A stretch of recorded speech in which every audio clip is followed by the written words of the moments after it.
Dear student अस्सलामु अलैकुम वरहमतुल्लाहि वबरकातुहू। हमने नेक्स्ट चैप्टर आपका शुरू करना है कॉन्ग्रुएंसी ऑफ द ट्राइंगल्स। ठीक है, तो congruency of the triangle. Congruency से पहले आपको एक चीज पता होना चाहिए, कॉन्ग्रुएंसी होती क्या है। देखो, दो चीजें होती, एक होता है सिमिलर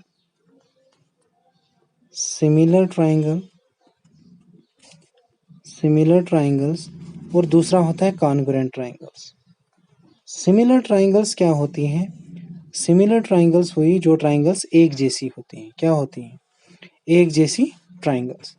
सिमिलर का मतलब है एक जैसा, मतलब एक ही। जैसे इक्विलेट, जैसे आइसोसलेस ट्राइंगल में बोलूंगा, आइसोसलेस ट्राइंगल्स जो हैं ये सारी सिमिलर होंगी। क्या होंगी? सारी सिमिलर ट्राइंगल्स होंगी। स्क्वायर के सिमिलर होगा। अच्छा, इसके बाद जो है रेक्टेंगल के सिमिलर होगा। लेकिन ट्राइंगल्स की बात हो रही है तो आइसोसलेस ट्राइंगल के सिमिलर होगी। राइट ट्राइंगल के सिमिलर होगी। अच्छा, इसी तरह से आपका ये क्या बोलते हैं, ये इक्विलेटरल ट्राइंगल जो है वो इक्विलेटरल के सिमिलर होगी। स्केलिन के सिमिलर होगी। ठीक है, तो ये मतलब जो क्वालिटी में सिमिलर होंगी। देखो, इक्विलेटरल ट्राइंगल जो है, हर एक इक्विलेटरल ट्राइंगल की सारी साइड्स और सारी एंगल्स जो होती हैं वो इक्वल होती है। डैट मीन्स वो सिमिलर हैं सारी, है ना, सिमिलर है सारी।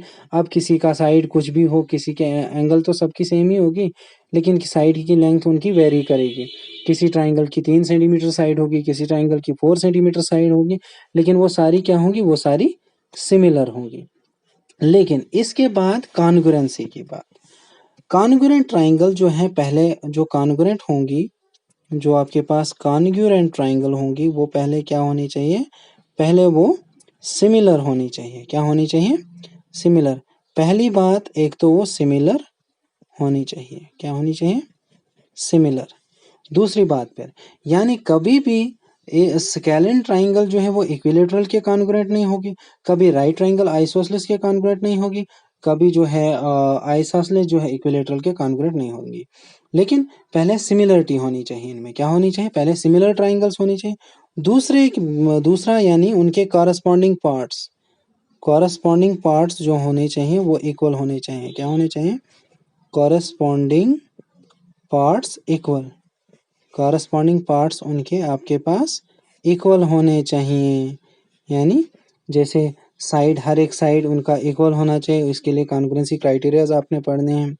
जैसे किसी का साइड जो है, जैसे एक आइसोसलेस ट्राइंगल दूसरी आइसोसलेस ट्राइंगल के इक्वल तभी हो सकती है या अगर उनकी तीनों साइड्स इक्वल हैं, या अगर उनकी दो एंगल और एक साइड इक्वल है, या अगर उनकी दो साइड्स और एक एंगल इक्वल है, या अगर उनकी दो एंगल और एक साइड इक्वल है। ठीक है, तो कॉन्ग्रुएंसी के लिए कुछ क्राइटेरिया पढ़ने हैं आपने, तो वो कॉन्ग्रुएंसी के क्राइटेरिया मैं आपको पढ़ाऊंगा। पहला क्राइटेरिया जो है उसको कहते हैं SSS क्राइटेरिया। क्या कहते हैं? SSS criteria. SSS क्राइटेरिया क्या है? जब जैसे मान लो एक ट्राइंगल ये है मेरे पास, दूसरी ट्राइंगल ये है मेरे पास, इसकी जो है इसकी ये 2 सेंटीमीटर है, ये 3 है, ये फिर से 2 है। इसकी ये 2 सेंटीमीटर है, ये 2 है और ये 3 है।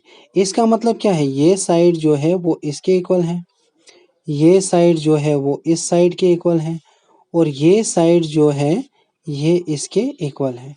डैट मीन्स तीनों साइड्स इनकी इक्वल है आपस में। तो भाई कॉन्ग्रुएंसी, अगर मैं नाम देता हूँ इसको A, B और C, इसको नाम देता हूँ P, Q और R। कॉन्ग्रुएंसी के तहत ABC ट्राइंगल किसके इक्वल होगी? ABC ट्राइंगल किसके कॉन्ग्रुएंट होगी मेरे पास? AB साइड किसके इक्वल है? PQ के इक्वल। और QP किसके इक्वल है? ये इसके इक्वल है। डेट मीन्स ये AB किसके इक्वल होगी? QPR के इक्वल। QPR ट्राइंगल के इक्वल। देखो, AB होना चाहिए हमारे पास QP के इक्वल है, BC होना चाहिए हमारे पास PR के इक्वल है, और AC होना चाहिए हमारे पास QR के इक्वल। तो है AC हमारे पास QR के इक्वल है। तो ये आ गया आपका SSS क्राइटेरिया। ठीक है, होप कि आपको ये समझ आ गया होगा। तो एसएसएस क्राइटेरिया से जो है ये कॉन्ग्रुएंसी का सिंबल है आपके पास। ठीक है, तो एसएसएस क्राइटेरिया के तहत जो है ये दो ट्राइंगल्स आपस में इक्वल है। अब एक और क्राइटेरिया है जिसको कहते हैं एसएएस, यानी दो ट्राइंगल्स में क्या होना चाहिए, साइड एंगल साइड बोलते हैं, S for side, A for angle, S for side, side angle side criteria, side angle side criteria. तो साइड एंगल साइड क्राइटेरिया क्या है, मान लो दो ट्राइंगल्स हमारे पास हैं, ठीक है, दो ट्राइंगल्स हैं हमारे पास। तो ये दो ट्राइंगल्स हमारे पास हैं, ये ए बी सी है, ये पी क्यू आर है हमारे पास। तो साइड एंगल साइड, मान लो ए टू है, यहाँ पे पी क्यू टू है इसमें। अच्छा जी, बी सी यहाँ पे 3 है, यहाँ पे क्यू आर 3 है, और यहाँ पे एंगल क्यू और एंगल बी जो है ये आपस में इक्वल है। क्या है, एंगल पी और एंगल क्यू। देखो ये साइड इस साइड के इक्वल, ये साइड इस साइड के इक्वल, और ये एंगल इस एंगल के इक्वल। ठीक है, समझ आई। तो कॉन्ग्रुएंसी क्राइटेरिया के तहत देखो दो साइड हमारे पास, देखो ए बी पी क्यू के इक्वल है, बी सी हमारे पास क्यू आर के इक्वल है, और एंगल ए बी सी जो है वो पी क्यू आर के इक्वल है। तो बाय एस क्राइटेरिया से हम क्या कह सकते हैं कि ट्राइंगल ए बी सी जो है वो कॉन्ग्रुएंट है ट्राइंगल पी क्यू आर के। ठीक है, तो ये दो कॉन्ग्रुएंसी क्राइटेरिया जो हैं ये दो हैं। अभी इसके अलावा और दो पढ़ने हैं, वो इंशाल्लाह कल पढ़ेंगे। तो आप इसके लिए जो है आज एक तो ये क्राइटेरियाज याद करोगे, और क्राइटेरिया याद करने के बाद क्या करना है आपने, कुछ एग्जांपल्स आप खुद की बना लोगे।